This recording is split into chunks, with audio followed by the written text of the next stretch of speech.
बहुत सारे लोग हैं जो ट्रेडिंग करते हैं और ट्रेडिंग जो है वो ज़्यादातर फ्यूचर एंड ऑप्शंस में करते हैं, जैसे कि बैंक निफ्टी है, क्रूड ऑयल है और ये सारे जो हैं फ्यूचर्स कॉन्ट्रैक्ट हैं और इसमें जो भी ऑप्शंस के जो कॉन्ट्रैक्ट होते हैं उस पर ट्रेड करते हैं। और ऑप्शंस के जो ट्रेड होते हैं वो थोड़े से रिस्की भी होते हैं, क्योंकि क्या होता है कि इनका जो फॉर्मेशन है ना, इनको जो क्रिएट किया गया था वो इंटरडे ट्रेडिंग के लिए या इन्वेस्टमेंट के लिए किया ही नहीं गया था। वो इसलिए किया गया था क्योंकि देखिए, जैसे मान लीजिए आपने एक इन्वेस्टमेंट कर रखी है किसी स्टॉक में पर्टिकुलर, और क्या होता है कि कभी आपको ये न्यूज़ पता चले कि किसी तरह की कोई न्यूज़ आने वाली है, या फिर मान लीजिए कोई बजट आने वाला है, या फिर कोई भी ऐसी न्यूज़ जो उस स्टॉक के प्राइस को अपडेट कर सकती है या फिर नुकसान पहुंचा सकती है, तो आप ऑप्शंस को खरीद कर उसको आप बैलेंस आउट करना चाहें कि हाँ, अगर स्टॉक का प्राइस थोड़ा नीचे गिरता है तो आपने पुट बाय करके रख लिया, ताकि वो जो इनिशियल जो थोड़े बहुत लॉस होते हैं वो कवर हो जाएँ। लेकिन हुआ ये कि जनरली लोगों ने सिर्फ ऑप्शंस में स्टैंड अलोन ट्रेडिंग करनी शुरू कर दी, और उससे क्या हुआ कि रिस्क जो बहुत ज़्यादा बढ़ गई, क्योंकि इसमें थीटा डिके, टाइम डिके, ये सब चीज़ें ऐसे फैक्टर्स होते हैं जो बहुत ज़्यादा इम्पैक्ट डाल सकते हैं ट्रेडिंग के ऊपर, प्रॉफिट के ऊपर। ठीक है, तो अभी क्या हो रहा है कि लोगों को बहुत ज़्यादा जो लॉसेस हो रहे हैं ना, लेकिन यहीं पे बहुत सारे ऐसे भी लोग हैं जो प्रॉफिटेबल भी हैं। तो उसके पीछे एक जो डिफरेंस है वो सारा वीडियो हम इसमें डिस्कस करेंगे। हम इसमें डिसाइड करने की कोशिश करेंगे कि जो सही तरीका है वो क्या है। तो सही तरीका जैसा भी है, मैं ये कहूँगा कि देखिए, सबसे पहले जो है आप स्टार्ट अगर करना चाहते हैं तो आपने काफ़ी सारे लॉसेस कर दिए होंगे और काफ़ी वीडियोस देखी होंगी जिसमें आपने सपोर्ट एंड रेजिस्टेंस देखा होगा। इसमें आपने बहुत सारे इंडिकेटर सीखे होंगे, काफ़ी प्राइस एक्शन सीखा होगा। तो वो सारी जो नॉलेज है ना, वो ख़राब नहीं है, सिर्फ फ़र्क ये है कि आप गलत जगह पे इस्तेमाल कर रहे हैं। वो सारी जो नॉलेज है, कैंडल स्टिक पैटर्न्स हो गई, कैंडल्स हो गई, ये सभी चीज़ें जो है वो काम ज़रूर करती हैं, लेकिन इतना बेहतर तरीके से काम नहीं करती है जितना कुछ लोग वीडियोस में दिखा देते हैं, यूट्यूब में दिखा देते हैं, या फिर अपने कोर्सेज़ में दिखा देते हैं।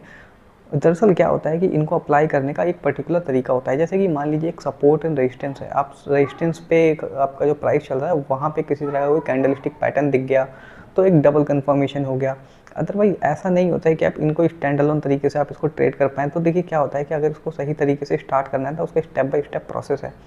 तो सबसे पहले तो आपको ये सीखना चाहिए कि स्टॉक को कैसे आइडेंटिफाई करें, ऐसे स्टॉक जो सही मूवमेंट जो है आज देने वाले हैं।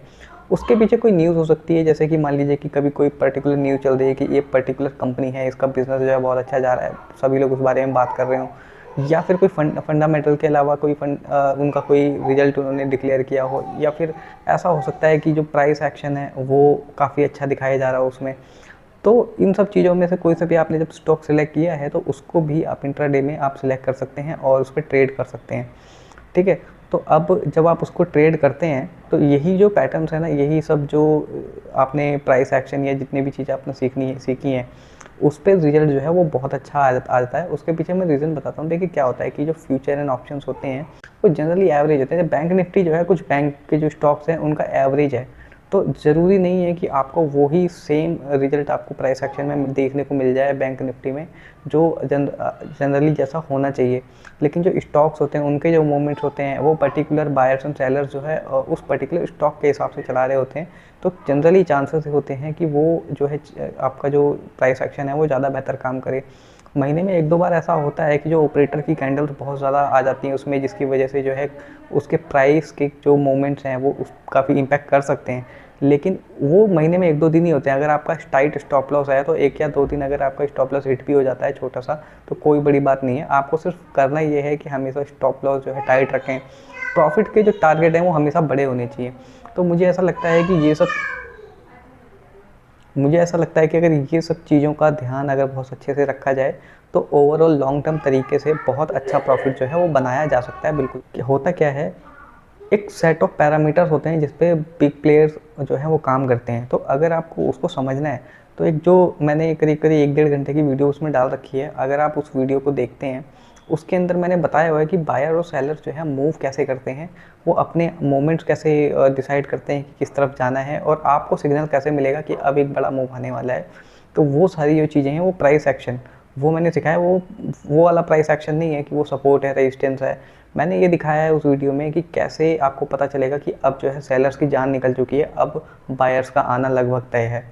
तो वो कैसे होगा, किस तरह से उनका जो मोमेंट है वो डाई आउट होता है, फेड होता है, किस तरह से जो अपोजिट जो डायरेक्शन है, जो अपोजिट बायर है, वो कब एंट्री लेना शुरू करता है, कब वो अपनी पावर दिखाता है, कब वो सिग्नल देता है कि वो वापस आ गया है। ये सारी चीज़ें उसके अंदर बताई हुई हैं। तो आई होप कि अगर वो वीडियो आप देखते हैं तो बहुत ही ज़्यादा हेल्प मिलने वाली है।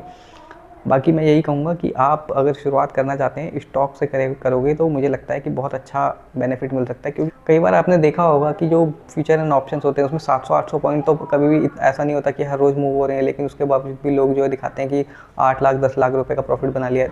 उसके पीछे रीज़न होता है कि उन्होंने बहुत हाई क्वांटिटी खरीदी होती है। वो ऐसा नहीं होता है कि उन्होंने सिर्फ एक लॉट खरीदा और 700-800 पॉइंट एक ही दिन में बुक कर दिए, ऐसा नहीं होता है। तो उतना बड़ा अमाउंट जब हमारे पास नहीं है तो हम उसको टारगेट कर भी नहीं सकते हैं। हम हमारे पास जितना प्रॉफिट है, हमारे पास जितना फंड है, हम उसके हिसाब से ही अपने प्रॉफिट को टारगेट कर सकते हैं। और फ्यूचर एंड ऑप्शंस में उतना जल्दी पॉसिबल नहीं होता है, तो कि क्या होता है कि वो बड़े फंड के साथ वो 10-20 पॉइंट लेके बुक कर देते हैं और आपको लगता है बहुत बड़ा प्रॉफिट हो गया, क्योंकि जिस दिन उनका अपोजिट डायरेक्शन में जाता होगा 100-50 पॉइंट, तो वो खा जाता होगा पूरा प्रॉफिट जितना भी उन्होंने बनाया है। तो बेहतर ये होता है कि हम जो है अपने फ़ंड के हिसाब से ही जो भी स्ट्रैटेजी है उसको डिज़ाइन करें, उसी के हिसाब से हम डिसीजन लें।